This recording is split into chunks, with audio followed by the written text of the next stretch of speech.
সাকিবকে সবাই খুঁজছে, তামিম খুঁজছেন, অ্যাঞ্জেলা ম্যাথুজ তো দোষ চাপালেন। তার উপর বাংলাদেশের দুদকও সাকিবকে দেশ ত্যাগে নিষেধাজ্ঞা দিয়েছে। কিন্তু সাকিব তো আমেরিকা। তার মানে কি?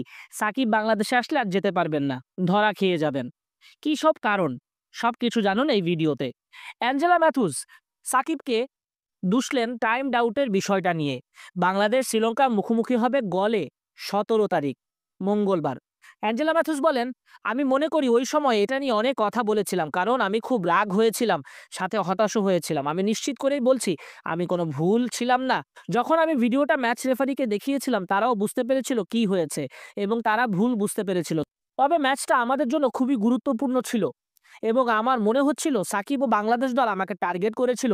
কিন্তু আমি নিশ্চিত নই তারা কেন আপিল করতে প্ররোচিত হলো।" অন্যদিকে তামিম ইকবালও বেজায় নাখোশ। সাকিবকে খুঁজছেন। সাকিব যে সাক্ষাৎকার দিয়েছিল সে বিষয়ে তামিম বলেন, "যা কিছু হয়েছে বা বলেছে তা বলা কতটা উচিত ছিল তারাই ভালো বলতে পারবেন। আমার কাছে মনে হয় জিনিসটা কেউই ভালোভাবে নেয়নি। ওই সময় যা কিছু হয়েছে তা না হলে এখন আমরা আলো ভা ওই সময় যা কিছু হয়েছে তা না হলে এখন আমরা আরো ভালো জায়গায় থাকতাম।" সাকিবের মন্তব্যে কষ্ট পাওয়ার চেয়ে বিস্মিত হয়েছিলেন তামিম। বলেছেন, সে তার মতামত দিয়েছে। কিছু ভুল তথ্য দিয়েছে। ওখানে সাকিব একটা কথা বলেছে, "আমি নাকি বেছে, বেছে ম্যাচ খেলতে চেয়েছি।" এটা সে কোথায় পেয়েছে? ফিজিও বলেননি, নির্বাচকরা বলেননি, আমিও বলিনি। কোনদিন সাকিবের সঙ্গে দেখা হলে আমরা আড্ডায় বসলে অবশ্যই বিষয়টা জানতে চাইব। এছাড়া তামিম কথায়, কথায় সংবাদ সম্মেলন করেন।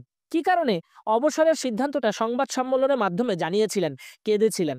তামিম বলেন, "২০২৩ সালে আমি যখন অবসরের ঘোষণা দেই তখন অনেক মিডিয়ার ধারণা ছিল আবেগে ছেড়েছি। আসলে আমি ৬ থেকে ৮ মাস ধরে সমস্যার ভেতর দিয়ে যাচ্ছিলাম।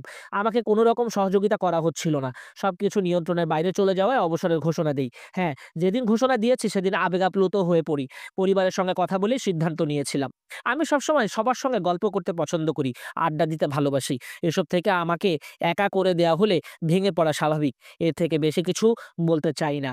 অন্যদিকে দুদক সাকিবের দেশ ত্যাগে নিষেধাজ্ঞা দিয়েছে। আর্থিক কেলেঙ্কারির কারণেই সাকিব রাজনৈতিকভাবেও তার আওয়ামী লীগের হয়ে নির্বাচন করাটাও উচিত ছিল না। ক্রিকেটার হয়ে রাজনীতিতে অংশ নেওয়ার কারণেই এই পরিণতি। সবাই তাকে এখন খুঁজছে।